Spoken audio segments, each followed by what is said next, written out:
Ibu Wakil Menteri yang saya hormati, Bapak-bapak dan Ibu yang mewakili pemerintah daerah Provinsi Jawa Barat atau pemerintah Kabupaten Kota Bandung, hadirin yang saya cintai, guest speakers, honorable guests, dan senior saya Pak Imrosidi, Pak Yayasan Rancage, Pak Heri. Pertama-tama saya ingin buka perbincangan ini dengan menyampaikan salam kehormatan. Assalamualaikum warahmatullahi wabarakatuh.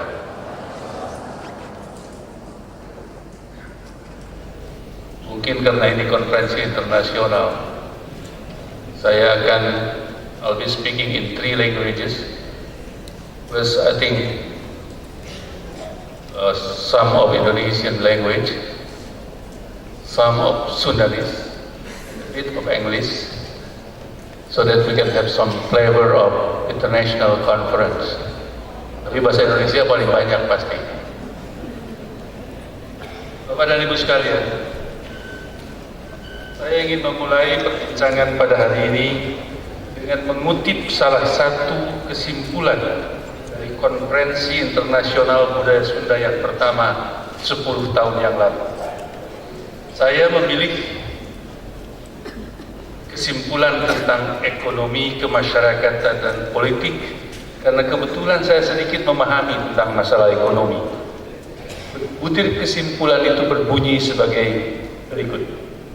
Sumber-sumber ekonomi komunitas Sunda sempit sejalan dengan masuknya diversifikasi usaha modern yang ditopang pemodal kuat global dan nasional dalam bingkai kapitalisme sehingga orang Sunda terpinggirkan. Demikian pula solidaritas dan etos kerja orang Sunda tidak berkembang kondusif sebagai akibat kondisi struktural yang timpang serta kebijakan pembangunan pemerintah setempat yang tidak konsisten. Akibat lanjutannya, akses serta partisipasi politik di Sunda pun lemah. Ini terbukti dengan representasi orang Sunda yang tidak memadai di dalam parlemen, baik di tingkat lokal maupun nasional. Peserta konferensi sangat peduli terhadap makin bertambahnya jumlah masyarakat Sunda yang kekurangan dan miskin, termasuk anak-anak yang tidak bisa sekolah, dan menganggap persoalan ini harus segera ditanggulangi. Sebab jika mereka dibiarkan tetap miskin, akan menjadi ancaman terhadap masa depan manusia Sunda. Itulah kesimpulan yang saya kira kesimpulan yang sangat luas, seimbang, dan cukup menyentak kita semua. Presiden Habibie memberikan satu ceramah dalam Sultan Takdir Ali Shahbana Memorial Lecture. Perilaku sumber daya manusia dipengaruhi oleh budaya dan agama masyarakat yang bersangkutan, yang diperoleh dari kualitas proses pembudayaan. Keterampilan sumber daya manusia ditentukan oleh sistem pendidikan, penelitian, dan kesempatan bekerja masyarakat yang bersangkutan. Perilaku dan keterampilan SDM sangat menentukan kemampuan berpikir, berkarya, dan bekerja dengan produktivitas dan daya saing yang diperolehnya. Saya kira kita semua akan memiliki perasaan yang sama, bahwa kesenjangan yang terjadi, yang ada seperti ini, tidak bisa kita biarkan terus berlanjut. Kita harus melakukan segala upaya agar keselamatan dan kesejahteraan bangsa ini bisa terbagi secara lebih adil. Yang mengherankan saya adalah kira-kira 3 minggu yang lalu ada peresmian Institut Teknologi dan Sains Bandung yang ada di Karawang. Itu teman-teman dari ITB saya kira bikin sekolah di sana sebagai feeder bagi ITB yang ada di Bandung.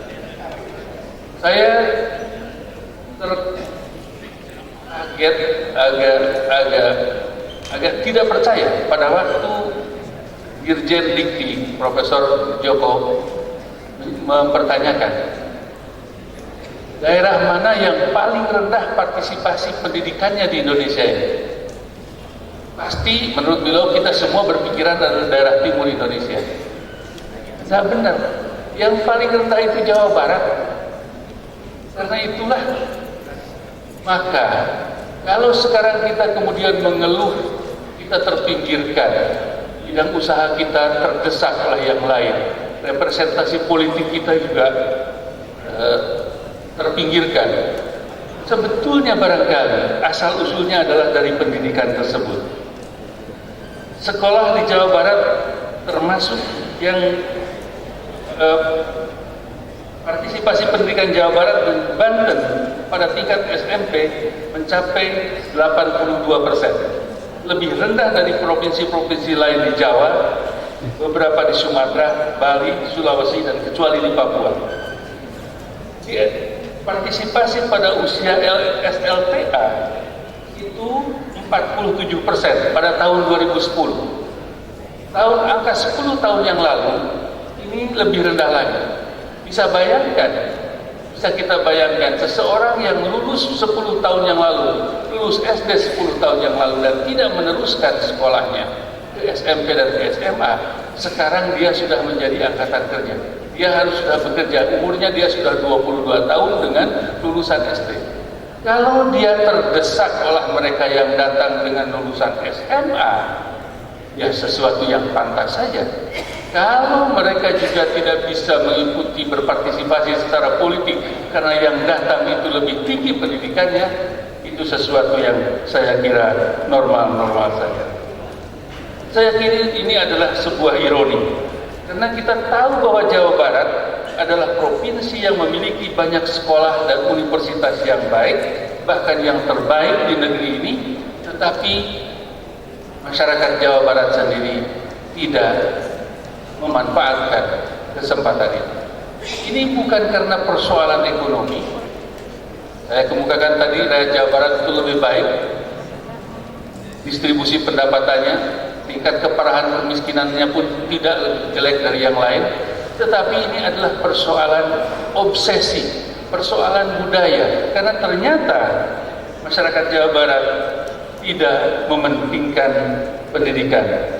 Semakin mengherankan lagi karena menurut salah satu penelitian budaya yang dilakukan beberapa tahun yang lalu, orang Sunda itu senantiasa berusaha mencapai hari depan yang lebih baik.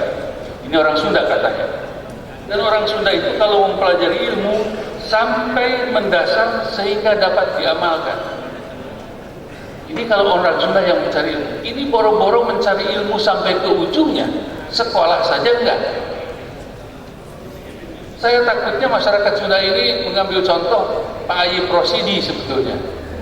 Pak Ayib Rosidi memang hidup tanpa ijazah, cuma sekolah sampai SMP, tapi jadi profesor. Jangan-jangan semua orang ikut itu, ingin jadi profesor tapi hanya sekolah sampai SMP. Bapak dan Ibu sekalian, saya menjadi agak curiga sebetulnya terhadap jawaban responden di dalam penelitian tersebut. Relatif rendahnya angka partisipasi sekolah di Jawa Barat bukan baru sekarang ini. Bahkan saya menduga mungkin sudah puluhan tahun yang lalu. Dan sekarang kita berhadapan dengan satu situasi yang sangat mendesak. Kita berhadapan dengan globalisasi yang bukan hanya sudah di depan pintu kita, dia sudah globalisasi sudah masuk ke kamar kita masing-masing.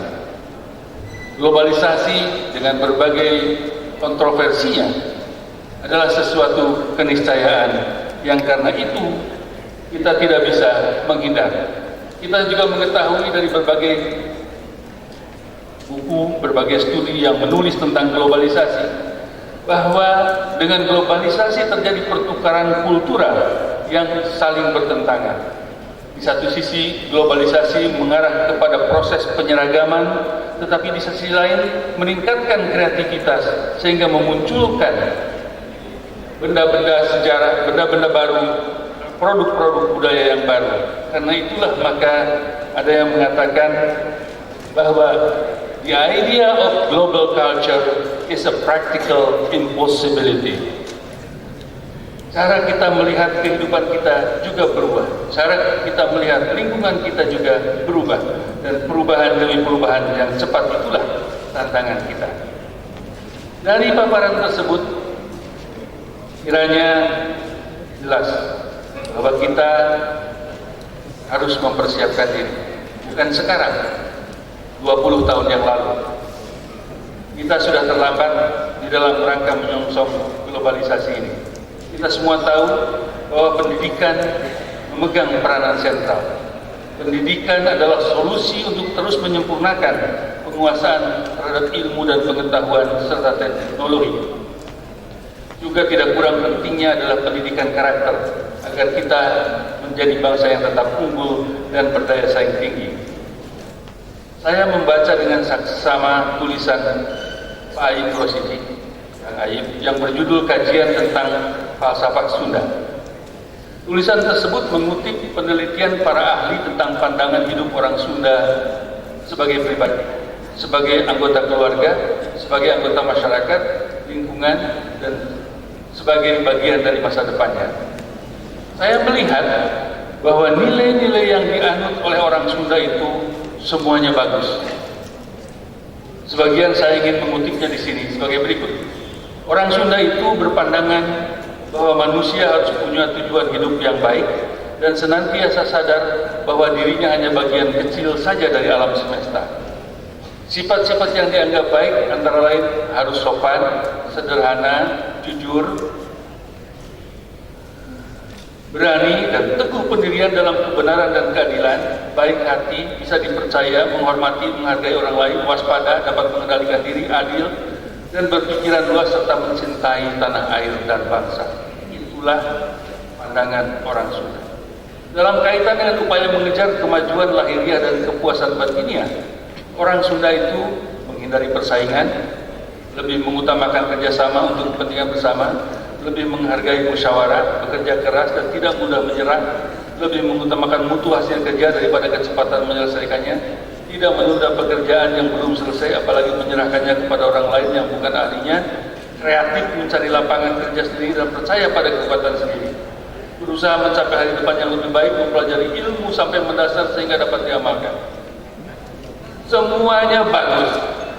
Sayang sekali, Bapak dan Ibu sekalian, nilai-nilai yang bagus itu jarang sekali kita lihat di dalam pelaksanaannya dalam kehidupan kita sehari-hari. Seperti yang dikemukakan oleh Ayib Rosidi. Orang Sunda itu berani dan teguh pendirian dalam kebenaran dan keadilan, berpikiran luas serta mencintai tanah air dan bangsa. Padahal dalam kehidupan nyata di sekeliling kita sekarang, apakah kita melihat nilai-nilai itu dilaksanakan oleh orang Sunda? Kebanyakan dari kita merasa lebih baik memilih diam, melihat kebenaran dan keadilan diperkosa. Umumnya menganggap bersikap pura-pura tidak tahu sebagai sikap yang bijaksana, alias tidak bersikap berani dan teguh dalam pendirian. Rasanya, sejak berdirinya Republik ini, saya belum pernah mendengar ada pemerintah yang memikirkan secara sistematik pengembangan dan strategi kebudayaan untuk membangun karakter, memakmurkan dan mencerdaskan bangsa. Pentingnya budaya hanya ada dalam hiasan dan pidato-pidato para pemimpin saja.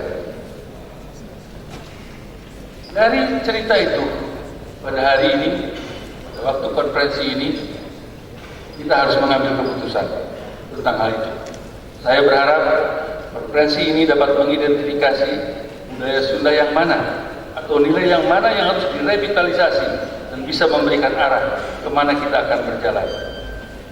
Bapak dan Ibu hadirin yang saya muliakan, saya ingin menutup perbincangan saya ini dengan beberapa butir pokok yang ingin saya kemukakan.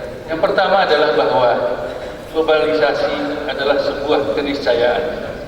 Dia akan membawa manfaat dan peluang bagi kita umat manusia apabila dipersiapkan dengan sebaik-baiknya. Dalam kaitan internasional, untuk mendapatkan manfaat dari globalisasi, maka seharusnya globalisasi itu menjadi agenda kita. pemerintah, masyarakat, dan seluruh warganya, bukan agenda orang lain yang dipaksakan kepada kita untuk melaksanakan.